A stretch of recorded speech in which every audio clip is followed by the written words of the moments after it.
Hello, good morning बच्चों।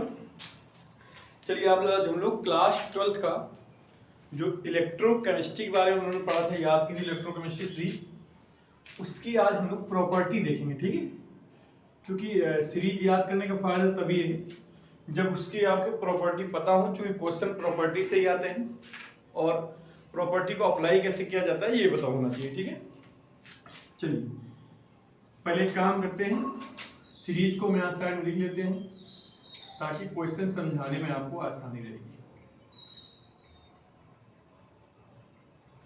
जिसने ये सीरीज देखी होगी उसको आसानी से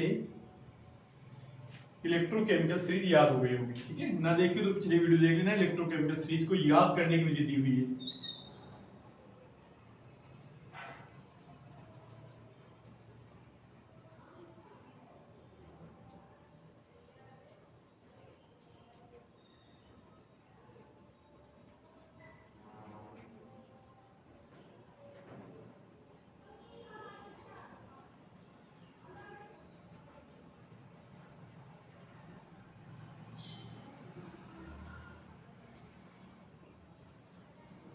ये दो एलिमेंट में यहाँ लिखे जाएगा। ठीक है, हाँ, इसके बाद ही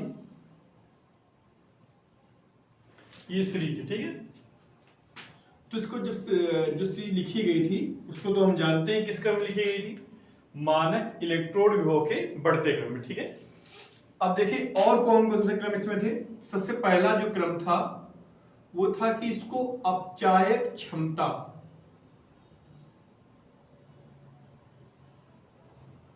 अपचायक क्षमता के घटते क्रम में लिखा गया था।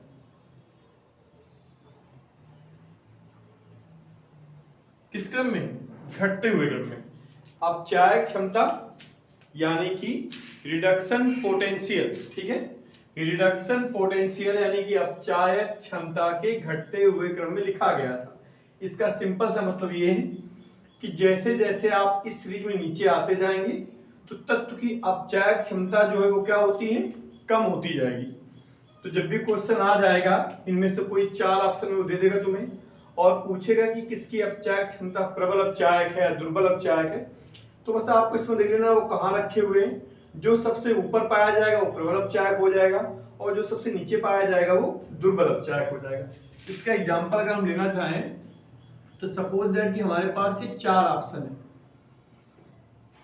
पहला ऑप्शन है SR, दूसरा ऑप्शन है H, तीसरा ऑप्शन है Cu और चौथा ऑप्शन है Z।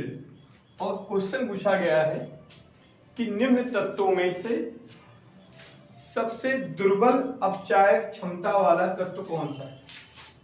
अब अपचायक क्षमता पूछा गया है तो हम सबसे पहले क्या करेंगे कि देखेंगे कि ये चार तत्व श्रेणी में कहां कहां पाए जाते हैं। ठीक है, देखो जरा SR हमारे पास कहां है, देखिए ये है। इसके बाद देखिए H कहां पे है, तो H बहुत नीचे है, ये है H हमारे पास। फिर देखिए Cu का है तो Cu उसके भी नीचे है। इसके बाद Zn, तो Zn कहां पे है, ये। ठीक है, तो ये चार एलिमेंट हमारे पास श्रेणी में मिल गए। क्वेश्चन में पूछ रहा है कि दुर्बल अपचायक कौन सा है, तो हम जानते हैं दुर्बल मतलब जिसकी अपचायक क्षमता सबसे कम हो, और कम कहां हो रही है, नीचे जाने पे कम हो रही है। तो सबसे नीचे कौन पड़ रहा है इसमें, Cu, यानी ये कैसा होगा, सबसे दुर्बल अपचायक। क्यों? क्योंकि ये श्रेणी में इन चार तत्वों में सबसे नीचे, और ये श्रेणी किस क्रम में लिखी हुई है, अपचायक क्षमता के घटते हुए क्रम में। और घटते हुए क्रम का मतलब क्या है कि अपचायक क्षमता जिससे नीचे जाओगे वैसे कम होती जाएगी, सबसे कम गोल्ड की हो जाएगी Au की। ठीक है, अगर यही क्वेश्चन में वो थोड़ा सा बदल देता और पूछ देता कि प्रबल अपचायक कौन सा है, तो हमारे पास कौन सा आंसर आ जाता, सिरीडियम यानी कि SR। ठीक है, तो इसी टाइप से क्वेश्चन आएंगे। हो सकता है थोड़ा बदल के वो सीक्वेंस पूछ सकता है कि घटता हुआ क्रम बताइए या बढ़ता हुआ क्रम बताइए। ठीक है, तो हम देख के इसी के अनुसार करेंगे, जैसे रखा होगा उसी क्रम में हम लोग उसको लिख देंगे। ठीक है, चलिए अगली प्रॉपर्टी देखते हैं। ये तो पहली प्रॉपर्टी हो गई। ठीक है, सेकंड नंबर प्रॉपर्टी जो है वो इसकी सक्रियता से, रिएक्टिविटी। इसमें तत्वों को सक्रियता या जिसको हम अभिक्रियाशीलता बोलते हैं,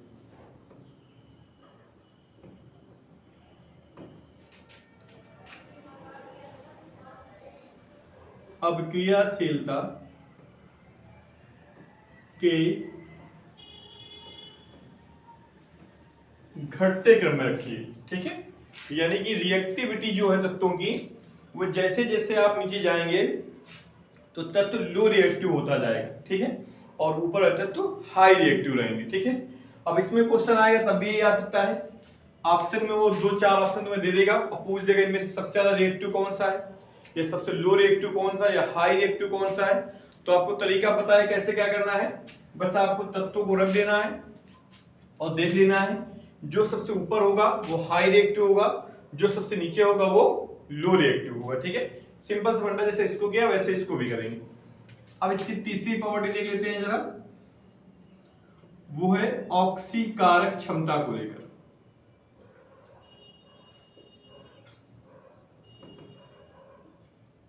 ऑक्सीकारक क्षमता है, इसके बढ़ते क्रम में लिखा हुआ है।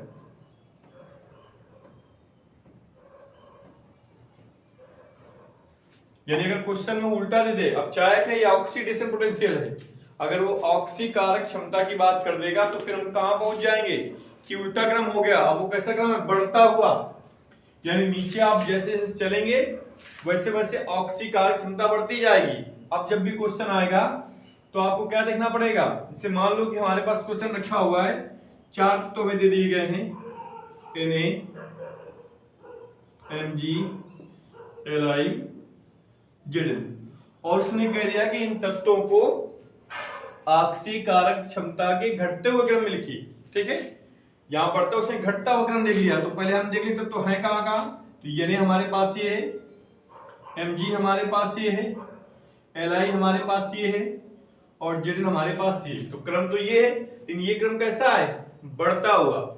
हमसे क्या पूछा गया है, घटता हुआ, तो जस्ट इसको उल्टा कर दो, Zn पहले लिख दो, इसके बाद Mg लिख दो, इसके बाद Na लिख दो, इसके बाद Li, और घटता हुआ क्रम बना दो, ठीक है, सिंपल।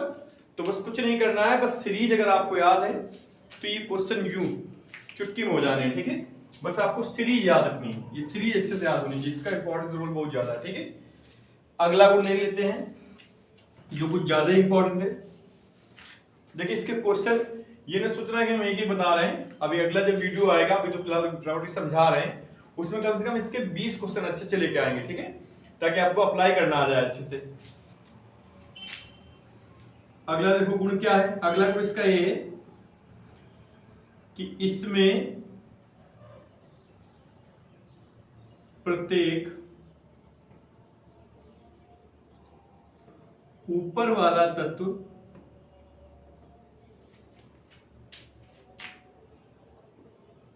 अपने से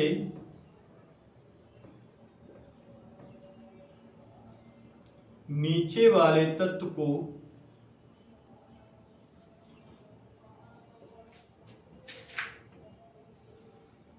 उसके विलयन से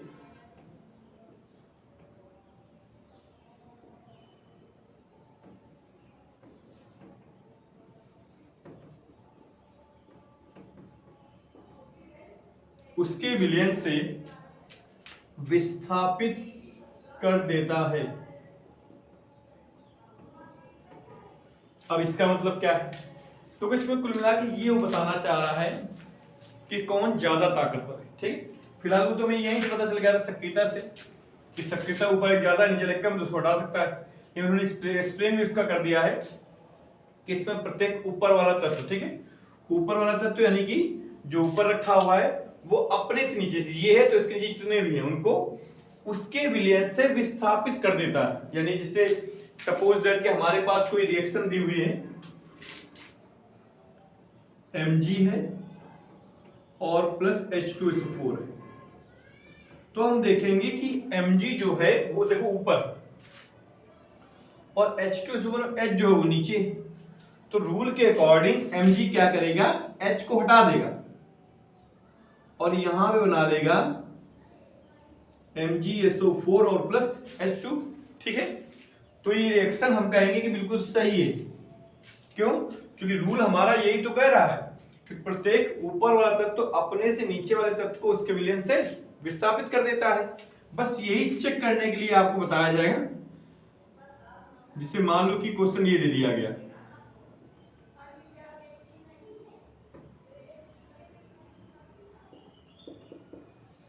अब क्वेश्चन पूछ दिया जाएगा कि बताइए कि रिएक्शन संभव या असंभव और कारण भी समझाइए। ठीक है, तो हम चेक करेंगे तुरंत कि कौन किसको हटा रहा है या कौन किसको विस्थापित कर रहा है। तो हम देख रहे थे यहाँ Cu सिंगल था, H2 के साथ SO4 था। Cu ने क्या किया, SO4 को हटा दिया और उसका स्थान खुद ले लिया, यानी कि Cu यहाँ ताकतवर हमें जो दिखाया जा रहा है, जो हमारे सामने दर्शाया गया है, उसके हिसाब से Cu क्या है, स्ट्रॉन्ग है और H क्या है, वीक है। तो हमें लेकिन इसके हिसाब से नहीं देखना है। ठीक है, ये तो उसने हमें दिखाया है, हमें तो चेक करना है, हमें अपनी सीरीज में चेक करना है क्या वास्तव में Cu H से स्ट्रॉन्ग है। तो हम देखेंगे H कहां पे, देखिए H देखिए ये, और Cu कहां पे, ये, तो Cu तो नीचे है H से, इसके अकॉर्डिंग तो H स्ट्रॉन्ग होना चाहिए, Cu वीक होना चाहिए। जब यहां दिखाया जा रहा है Cu स्ट्रॉन्ग है H वीक है, तो यानी कि ये रिएक्शन पॉसिबल नहीं, हम कहेंगे ये रिएक्शन असंभव है। क्यों, तो कारण हम क्या लिखेंगे कि रासायनिक श्रेणी में जो हाइड्रोजन है वो कॉपर से अधिक सक्रिय है। ठीक है, तो कॉपर के पास क्षमता नहीं कि वो H को हटा लेगा, H के पास कैपेसिटी है कि वो हाइड्रोजन को, H के पास कैपेसिटी है जो कॉपर को डिस्प्लेसमेंट कर सकता है। ठीक है, तो बस आपको यही चेक करना है। कभी आपको अगर ये समझ में नहीं आ रहा है कि कौन किसको विस्थापित करा, तो उसके लिए तरीका होता है, इस तरफ जो सिंगल दिया हो वो ऊपर होना चाहिए, इस तरफ जो सिंगल दिया हो वो नीचे होना चाहिए। अगर ऐसा ही आपको इस टेबल में दिख जाता है तो रिएक्शन सही है। अगर इसका उल्टा, जैसे यहां देखिए H ऊपर Cu नीचे, उल्टा दिख गया तो रिएक्शन इम्पॉसिबल। आई बात समझ में आपको। ये एक दो एग्जांपल और ले ले, रुक जाओ। ये प्रॉपर्टी थोड़ी ज्यादा इंपॉर्टेंट है क्योंकि इससे क्वेश्चन ज्यादा आ जाते हैं।